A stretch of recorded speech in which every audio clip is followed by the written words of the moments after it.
It's a bittersweet taste that perfect marriage revenge is coming to an end. This drama has been an incredible watch since its premiere. Yi-Joo and Do-Guk's story has stolen the hearts of many viewers across the globe, as we all root for them in their fight against the rotten eggs amongst them. However, the ending of the recently concluded episode 11 left most of us anxious for Yi-Joo, as she was kidnapped by Jung-Wook, who's at the end of his rope. The episode was a mixture of sad and beautiful moments. Do-Guk was in the nick of time to save Yi-Joo from Jung-Hye and her murderous boyfriend, who wanted to hit her with their car. One of the most exciting things in the episode was Jung-Hye finally getting the comeuppance she deserves. Even her daughter, Ura, dropped her like a bag of hot potatoes. Another good thing was Jung-Wook getting caught in his web of lies. His father finally saw through his manipulation. He was arrested for embezzling, document forgery, and creating a slush account. Ura, who thought she could leech herself onto him, is left pregnant and alone. She betrayed her mother to be with him, but ended up losing him to jail. From the preview for the grand finale, it looks like she will unite with her greedy mother and psychopathic Jung-Wook to kidnap Yi-Joo.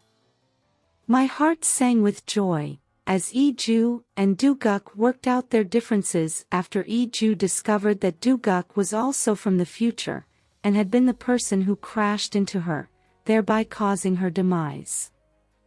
I giggled with happiness when Yi-Joo found out that she's pregnant and expecting a bundle of joy. However, the ending left us anxious, as Yi-Joo was kidnapped on the same day the accident happened in the future. From the preview, it looks like we will finally see what happened on the day of the accident from Do-Guk's perspective. As much as we are anxious about how this will end, we hope for a happy ending for our favorite couple. If you are curious about how it will end, I've got you covered. We might not know everything that may happen in episode 12, but the preview for the next episode left some clues as to what will happen. That's why today, I am going to talk about what will possibly happen in episode 12 of Perfect Marriage Revenge based on the hints and previews provided in the just concluded episode 11. Stick to the end of the video for what to expect and the episode 12 preview. But first, be sure to subscribe to this channel and turn on your notification bell to be among the first to see our content. As I stated earlier, I'm somewhat sad that this drama is coming to an end. Having said that, the recently concluded episode 11 was an episode of revelations. As suspected, Mr. Kim is painter Sunjin's son. This is why he showed so much interest in Sunjin's paintings, and hung around Jung-Hye, to know how she got his paintings. Jung-Hye is evil and deserves everything that has happened to her. How could she imprison Sunjin and fake his death just so she could hike the prices of his paintings? Her cup flowed over when she asked her murderous boyfriend to run Yi-Joo over. Do-Guk was in time to save Yi-Joo from what would have been a fatal hit. She finally knows how it feels to be betrayed with no one in her corner. Ura betrayed her and abandoned her to her device. Now, she'll face charges of attempted murder and embezzlement. After episode 10, I thought that Ura would somehow be repentant, but that's not the case. Instead of counting her losses and finding ways to make amends, she leeched onto Jung-Wook.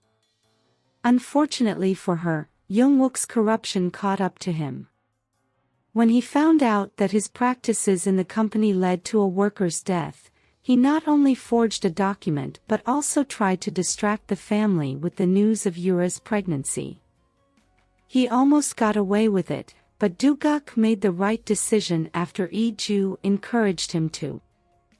The mystery behind the reason Yi-Joo and Do-Guk were sent back in time is beginning to unravel. According to Do-Guk, he crashed into Yi-Joo when going back to apologize for his callousness. I think their strong sense of regret was the reason the deity gave them another shot at life.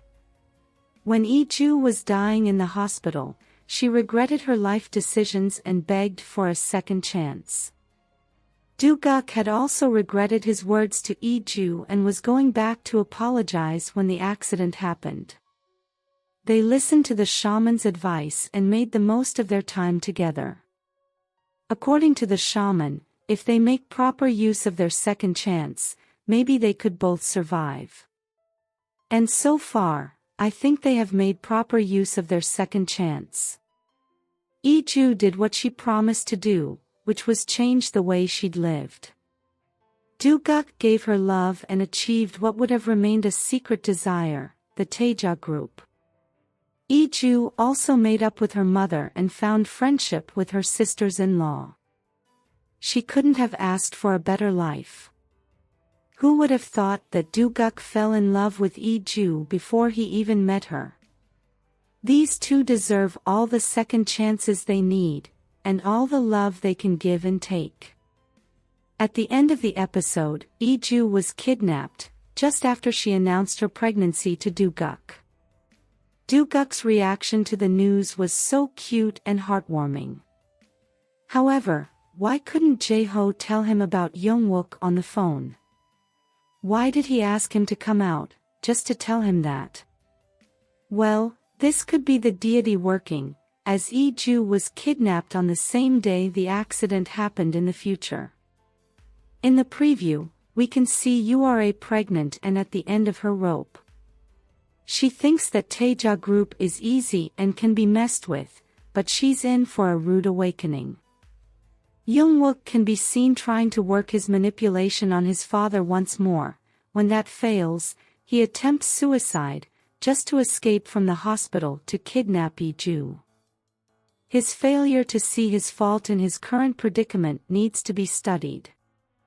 Jung-Hye is not done yet. She can also be seen trying to get Yura to get revenge on her behalf. She's so selfish and self-consumed that she would want her daughter to end up in jail like her. Yi-Joo can be seen trying to get away from her kidnapper, as Do-Guk is seen doing all he can to find her. I believe that just as their regret sent them back in time, their fervent prayers and wishes for one another will also save them in the end. How do you think it will end? On a scale of 1 to 10, how would you rate this drama? Let us know your thoughts in the comments section below.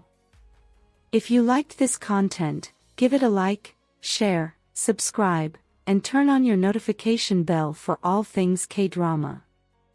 Thanks for watching, bye.